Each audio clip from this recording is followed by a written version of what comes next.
Hai teman-teman, Assalamualaikum warahmatullahi wabarakatuh. Perkenalkan, nama saya Indah Septiani. Saya dari Prodi PGSD SDKB semester 1. Saya akan membawakan materi tentang bimbingan dalam kerangka program layanan BK di sekolah. Bimbingan dan konseling atau biasa disingkat dengan BK. Apa ya kira-kira BK itu?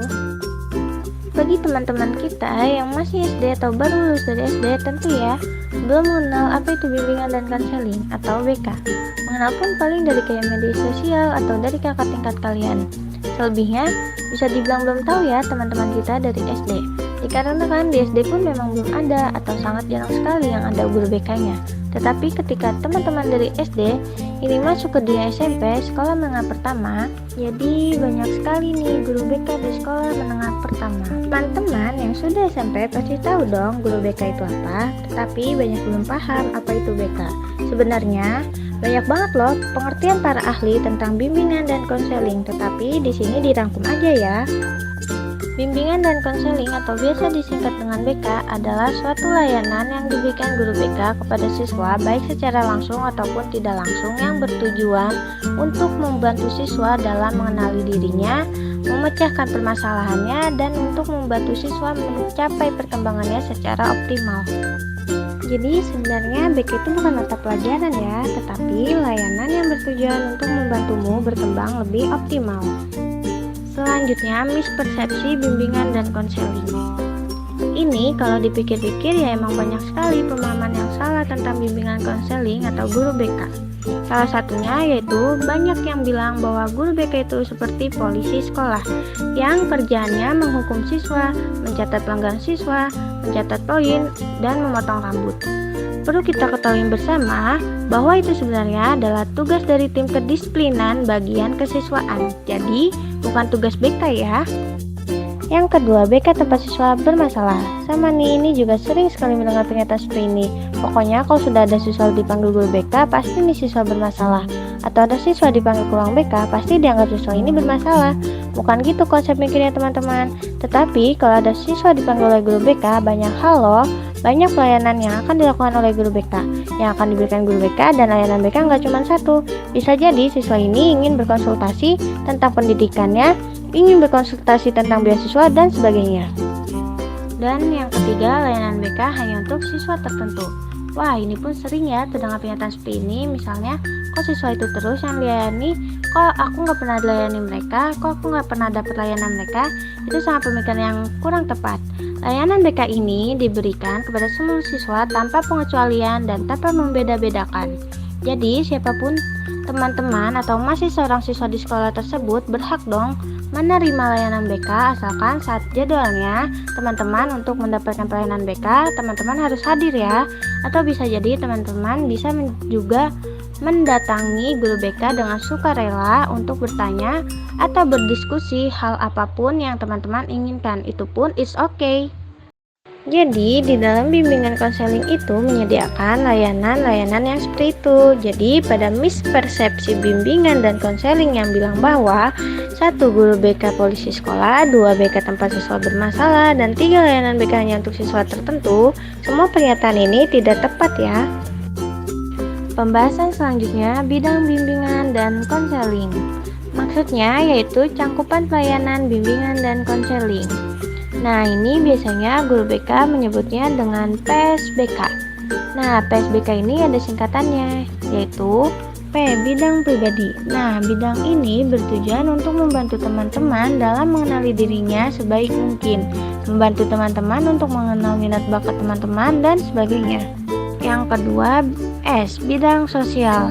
Nah, bidang ini untuk membantu teman-teman agar dapat hidup di tengah masyarakat atau bermasyarakat, atau bisa juga untuk membantu teman-teman menempatkan diri hidup bermasyarakat, dan sebagainya. Yang B yaitu pada bidang belajar. Nah, pada bidang belajar, guru BK dapat membantu teman-teman untuk meningkatkan motivasi belajar teman-teman, untuk membangkitkan kembali semangat teman-teman dalam hal belajar dan sebagainya. Yang terakhir, bidang karir. Nah, bidang ini layanan yang diberikan guru BK untuk membantu teman-teman dalam merancang masa depan, dalam merencanakan karir teman-teman, entah itu mulai dari SMP-nya menuju ke SMA, atau mengenal dunia kerja dan sebagainya.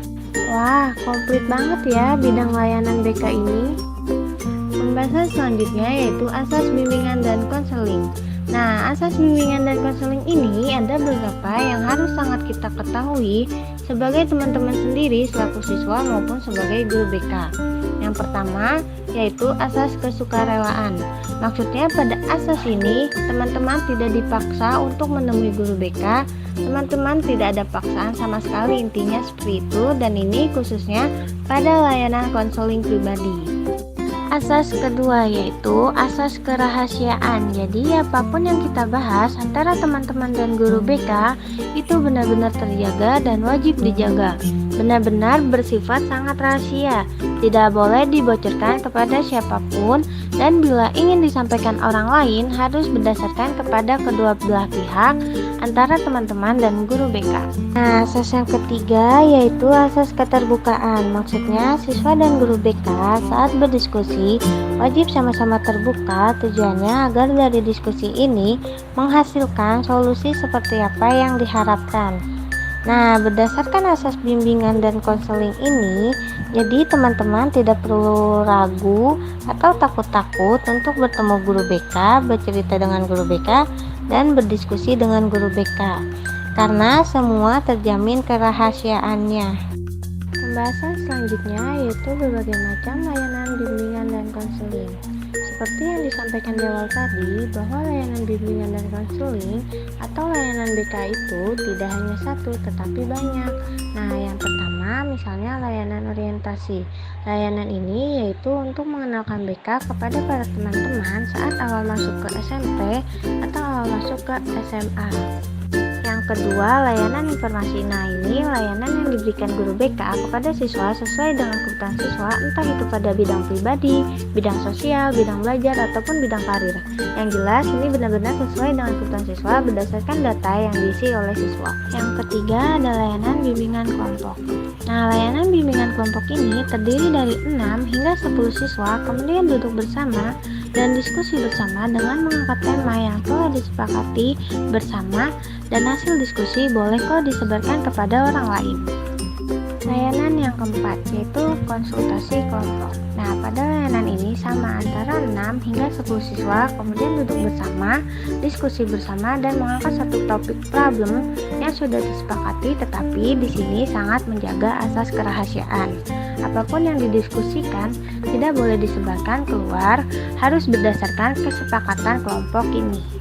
Selanjutnya yaitu layanan konsultasi. Nah, ini layanan ini digunakan saat teman-teman ingin berdiskusi soal karir, misalnya mau melanjut ke SMA atau pengen mengetahui informasi sesuatu, misalnya teman-teman ingin bertanya tentang bagaimana cara masuk ke SMA bersama guru BK, itu boleh sekali menggunakan layanan konsultasi. Selanjutnya yaitu layanan konsultasi individu. Nah, layanan ini apabila teman-teman tadi saat dikonsultasi kelompok itu masih belum bisa untuk mengungkapkan problem yang dihadapi kepada teman-teman, kalian bisa langsung menggunakan layanan individu bersama guru BK. Jadi hanya teman-teman dan guru BK saja yang berdiskusi, dan ini pun sama karena menggunakan kata konsultasi. Arti layanan ini pun menggunakan asas kerahasiaan, benar-benar harus rahasia dan dijaga. Jadi pada layanan konsultasi individu ini, teman-teman bebas bercerita senyaman mungkin, sebebas mungkin, asal ingat ya, tetap sopan dan apapun yang disampaikan saat itu akan terjaga rahasianya. Yang terakhir yaitu layanan bimbingan dan konseling berupa mediasi. Maksudnya misalnya nih, teman-teman punya masalah dengan teman kalian dan kalian ingin guru BK membantu memediasi kalian untuk berbaikan dengan teman kalian. Nah, teman-teman bisa menggunakan layanan mediasi guru BK. Jadi paham ya layanan bimbingan dan konseling? Akhirnya kita tiba pada pembahasan terakhir yaitu kegiatan pendukung bimbingan dan konseling. Nah, ini ada berapa ya? Yang pertama yaitu instrumentasi. Instrumentasi itu adalah dasar banget dari kegiatan bimbingan dan konseling.